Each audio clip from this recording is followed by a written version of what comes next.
மேஷராசியை எடுத்துக்கொள்வோம். நாம் சுக்கிரனை பற்றி பேசும் பொழுது இன்றியமையாதது அப்படின்னு சொல்லலாம். ஏன் அப்படின்னா, சுக்கிரன் தூண்டக்கூடிய விஷயங்களே காதல், காமம் சம்பந்தப்பட்ட விஷயங்கள் தான். அதாவது எதை நாம் அடைய வேண்டும் என்று நினைக்கிறோமோ அது சம்பந்தப்பட்ட விஷயங்களை நமக்கு அனுகூலமாக ஏற்படுத்தி கொடுக்கும். மெயினா மேஷராசிக்கு சுக்கிரன் குறிகாட்டக்கூடியது யார் அப்படின்னா உங்கள் லைஃப் பார்ட்னர். இப்போ நீங்கள் மேஷராசி சகோதரியாக இருந்தால் சுக்கிரன் உங்கள் கணவரை குறிகாட்டுகிறது. நீங்கள் மேஷராசி ஆணாக இருந்தால் உங்களுடைய ஒய்ஃபை சுக்கிரன் குறிகாட்டுகிறார். சொந்த வீட்டில் சுக்கிரன். அப்போது உங்களுடைய லைஃப் பார்ட்னரை கையில் பிடிக்க முடியாது.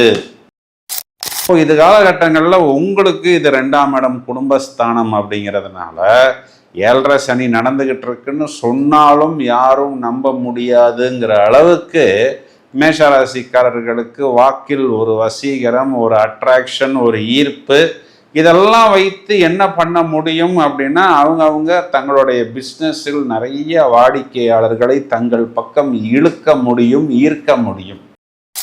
அட்ராக்ஷன்னா இப்போ இந்த இன்டீரியர் டெக்கரேஷன், யோகா, தியானம், இந்த மாதிரியான விஷயங்களையும் கூட, ஏன்னா இதெல்லாம் இந்த இளமை மாறாத தோற்றத்துக்கு வரக்கூடிய விஷயங்கள்.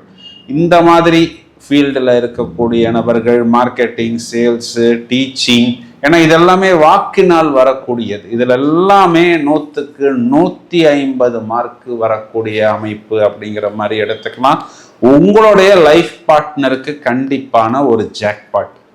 எந்த ஒரு விஷயத்துல ப்ளஸ் இருந்தாலுமே மைனஸுங்கிறது இல்லாமல் இருக்காது. ஏன்னா ஒரு மலரில் மகரந்தம் இருக்கும் பொழுதுதான் அந்த மலரை சுற்றி வண்டுகள் மொய்த்து கொண்டிருக்கும். இது என்னன்னா உங்கள் லைஃப் பார்ட்னரை வண்டுகள் மொய்க்கும். இதனுடைய அர்த்தம் என்னங்கிறது என்னை விட உங்களுக்கே நன்றாக தெரியும்.